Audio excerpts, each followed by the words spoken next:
Well, hello, folks out there in YouTube land. Got a big show lined up for you. Let's get right on into it. All right, folks, we got a new sheriff in town. We're going to talk all about him and his new organization, the College Sports Commission, and how incredibly ugly this is going to get. I hope you have a strong stomach, senor. Roll the ugliness. Yeah, we're going to roll the ugliness. All right, let's get this thing rolling. The new sheriff is BRYAN Cely. And this guy, he's very qualified for this job. The problem is he's going to be trying to do a job that really can't be done. And we'll get all into that. There's a bunch of reasons why it's going to be extremely problematic. But with the House versus NCAA settlement, the $20.5 million, and that's pretty much, that's a salary cap is what it is. That's how much money you can spend.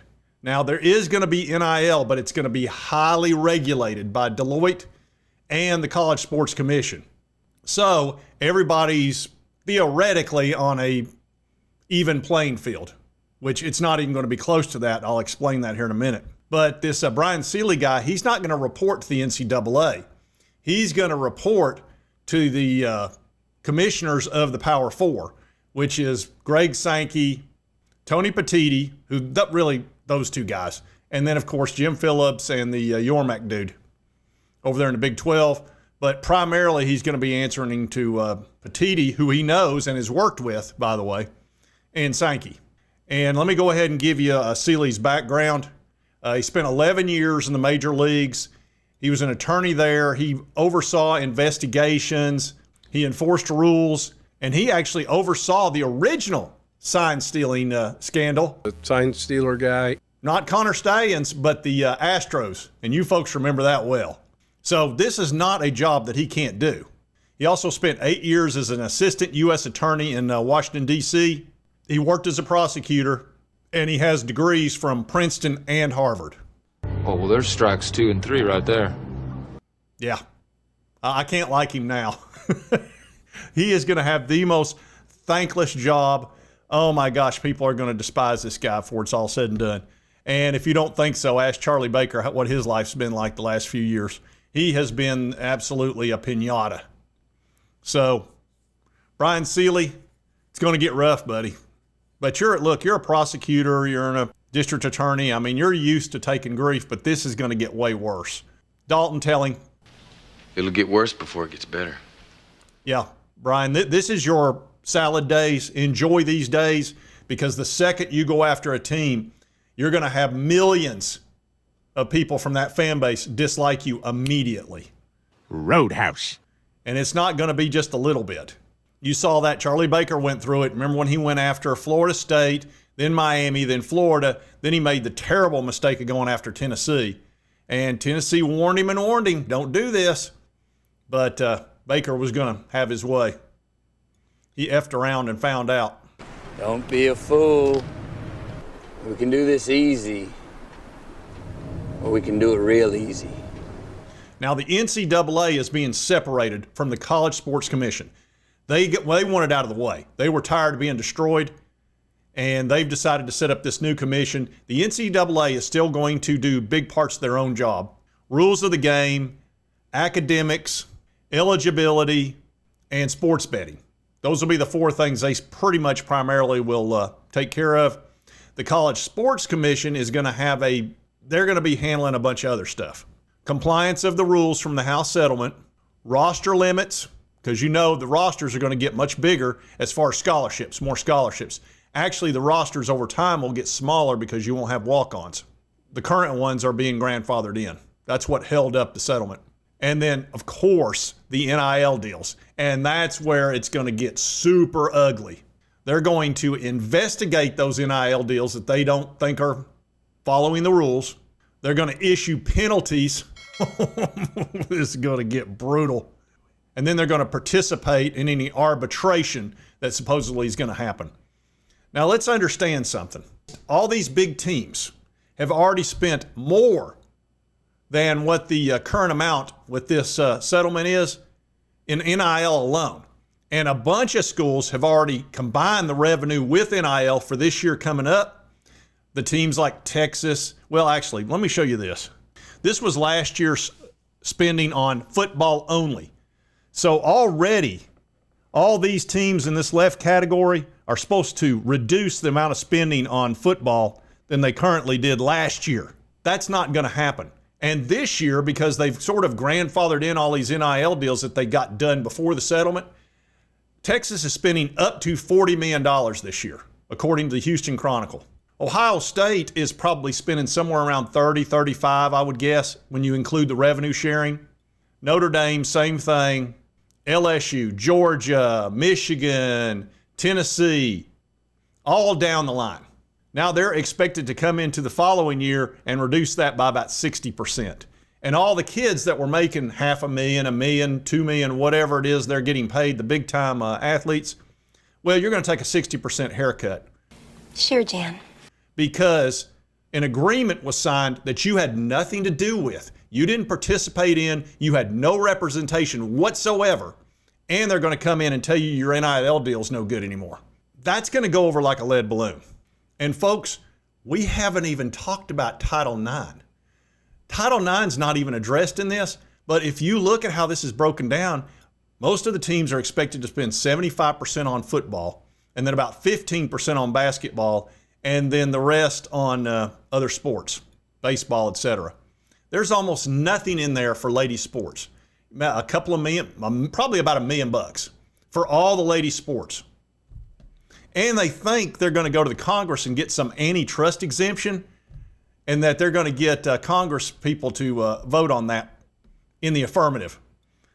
I don't know if you've ever really looked at how the Congress is made up, but guess what? There's a lot of ladies as congressmen or congresswomen. If you think they're going to vote for that, you've lost your mind. There is no freaking way they're going to do that.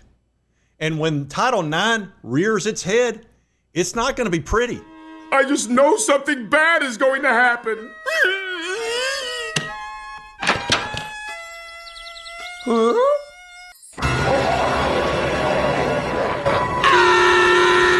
Oh yeah, Mr. Cely, this is going to get rough. Title IX's not going to put up with this. So there are so many lawsuits that are going to be pending on this. It's going to be crazy. And Bryan Cely, look, he comes from the major leagues. Guess what they do there? They collective bargain. Every single player in the major leagues is represented by their union, which they join. And then once they cut a deal, guess what? All the major league players vote on that deal in their union. And if it passes, that deal is accepted. So there's already all this representation that every player got. And that's why they don't complain. They're like, hey, we know there's X number of dollars to be spent. Whatever name, image, likeness deals they get are with corporations. And they do oversee that in the major leagues. But everybody's been represented properly. Nobody's being represented. Now, with this House versus NCAA, this is all class action stuff from former players. There was no union head at that negotiation. No, there was none of that. This was just a number that they came up with arbitrarily. So the second one of these big dog players gets his pay cut by 60%, he's going straight to the courthouse. And he's going to win. He's absolutely going to win because this flies in the face of antitrust law. And basically any good lawyer will pretty much tell you that. And that's why Tennessee has been struggling with this so bad, because they've made it clear they don't think this will pass muster at all. Yeah, because they've talked to their attorney general, which is General Scarmetti here in the state of Tennessee, and he's pretty much told them the deal.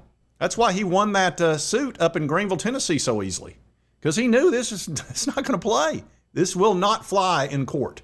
That's why they're trying to get the antitrust exemption, which they will not get. And then there's all kinds of other problems when it comes to this that are going to definitely rear their head. The Big East doesn't have any football. So their basketball teams, instead of having 3 or 4 million like every other school is going to have, see, out of 20.5, about 15 of it's going to football. Then about 3 of it's going to men's basketball. 3. If you're in the Big East, you can spend 15, 16, 17, 18 million dollars on basketball teams. If you think that the basketball teams like Florida, Tennessee, how about Kentucky, you think they're going to allow teams in the Big East to spend 5, 6, 7 times as much as they do? You serious?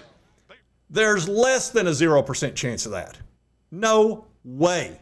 So, Mr. Bryan Cely, you have a brutal job ahead of you. You're going to be incredibly unpopular. You're very qualified. No diggity, no doubt. But you're going to be the new Charlie Baker and the new Greg Sankey and all that kind of stuff. And I hope they're paying you well. I really do, because this is going to get rough, man. Wait till you start investigating the school and start laying out penalties for them. And some player that's supposed to make $2 million is going to take a 60% haircut. It's just, I see this getting rougher and rougher. And I don't see a light at the end of the tunnel here just yet. I don't. When they eventually, over the next few years, have dozens and dozens of lawsuits and Title IX comes in and crushes them, at some point we'll probably start going to collective bargaining on some level, or maybe football separates itself completely from this, the Power Four that is, which is really probably what needs to happen, and then they can collective bargain because they bring in all the money anyway, them in basketball, and that's about it. And you're probably also going to see a lot of sports go away because $20.5 million is not a lot of money to Texas, Ohio State, Tennessee, Georgia, whatever. It's a huge amount of money for the Big 12 schools, and they're going to struggle with that. So they're going to dump a bunch of sports, whether it's tennis, golf, rowing, whatever it is. That's not going to be real popular either because they got to come up with the money. It's not only the 20.5, it's all the extra scholarships. It's about a $30 million expense. A lot of these schools, they bring in about $100 million. When you add 30% more expense with no additional revenue, Sacrifices have to be made, mister. that's right. Sacrifices have to be made. And the sports that are going to get sacrificed are the ones that don't put money into the pot, which is it's most of them. I played one. I played at UT on the golf team. We never made a dime. All we did was siphon money from football. I never was clueless about that. I knew exactly what the deal was. They would send us to Miami to play in a golf tournament, and I'm going, this cost a fortune. Guess who paid for it? Football. We didn't sell any tickets. So anyway, I thought I would let you meet this new guy, and this is his honeymoon period. He's getting ready to go through a terrible marriage with this, and he's going to earn every dime he makes. So I'm not going to begrudge his $1 million salary. That's really not enough for what he's going to be dealing with. Anyway, if you like this well, this is a tough one. I hate to be negative about this. I know the fundamentals of this don't work. And I know how many schools are going to go nuts. My school being one of them. Tennessee's not going to be happy with this. And they don't like to be told what to do. You know better to talk to me like that when I'm hurting, Linda.